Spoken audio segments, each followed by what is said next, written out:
Here's a scenario. A girl is 29 years old, she's watching a movie, and suddenly she has a flashback. She's 7, at home with her grandfather. Later, more memories emerge. She was abused as a child, and she had no memory of it until now. So what happened to her memory over all this time? Was it repressed? Is it false? Or was it simply mislaid? It's been a source of at times acrimonious academic debate, but with new ideas emerging, it's worth taking a fresh look at recovered memories. Before we dive in, a quick refresher on what memory is, because one thing it isn't is a video recorder. First, we encode. An event happens, we hold some details in short-term memory. Then there's consolidation. Important bits are mentally rehearsed, then stored in long-term memory, which effectively means little groups of neurons hold a perception of the event. Then retrieval. The little neurons are activated, the perceptions are integrated and reconstructed and enter consciousness.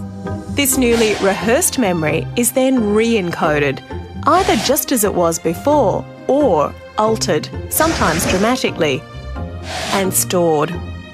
So something interfered with the process here, but what? Therein lies the big debate. Hi. Psychiatrist Warwick Middleton specialises in patients with memories of extreme trauma. He believes what happens is a process known as dissociation and repression. Dissociation is a mechanism in which there is a disruption in the usually integrated processes of consciousness, memory, identity and perception, such that a person's identity may be split, fractionated or put behind, if you want to use a computer analogy, a firewall.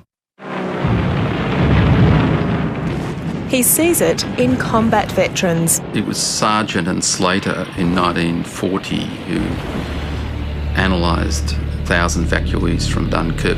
144 actually had partial or complete amnesia.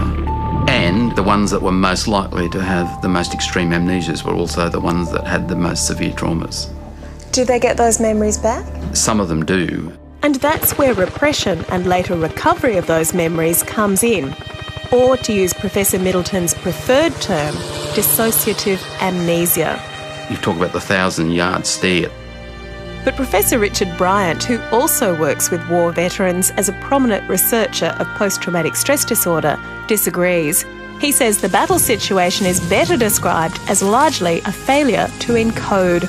In a case of real trauma, like combat, when there are bombs exploding and people shooting at me, then that's really going to narrow my attention enormously. So it's very, very understandable that people will have reduced encoding of it.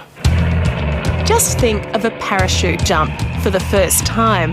Afterwards, few remember anything much. That's not necessarily dissociation in the sense that I have a fault in my remembering. A lot of it I just didn't encode in the first place. And our memory's need for narrative will sometimes try and fill in the gaps. I saw a person years ago who had a severe brain injury in a car accident, and he was knocked out for nearly a month.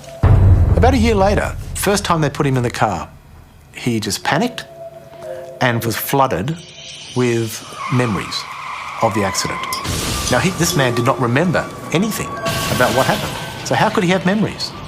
When I spoke to him, the pictures that were coming into his mind was of himself lying mangled in the car. And what these pictures were actually a reconstruction of photographs of his mangled car in the local newspaper, except he had put himself into that photograph. But failure to encode would not account for the long-standing memory loss in our scenario, not when the abuse was repeated. It could, of course, be a false memory, unintentionally implanted by sloppy therapy. And it was a bizarre spate of these, paraded as repressed memories, that set off the so-called memory wars of the 80s and 90s. Yeah, the issue of false memory actually coalesced into probably what was the most acrimonious and polarising debate in psychology, psychiatry in the last century. Unfortunately, the debate became either or.